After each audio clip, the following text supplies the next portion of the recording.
La settimana scorsa ho incontrato i vertici del Ministero proprio sugli organici e mi hanno detto che non c'è un trattamento di discriminazione. Io invece ritengo che il Veneto sia stato penalizzato a fronte di tagli di razionalizzazione, di un minore costo ai carico dello Stato.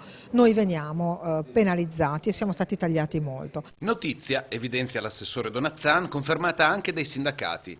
Il prossimo anno scolastico dunque è a rischio di servizi, nonostante paradossalmente molti insegnanti lamentino di essere disoccupati. Noi abbiamo bisogno banalmente degli insegnanti primari nella scuola elementare così come nella scuola superiore, dove mancano le materie principali e dove mancano dei docenti, vengono formate classi numerose, insomma le lamentazioni che sappiamo, viene ridotto il numero di ore soprattutto nella scuola primaria.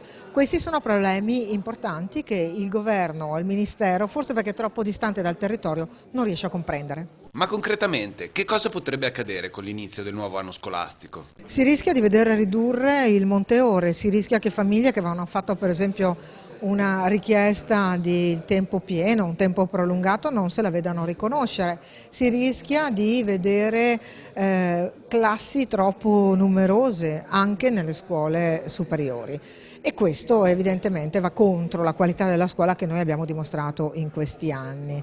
Noi chiediamo al Ministero di rivedere questo organico.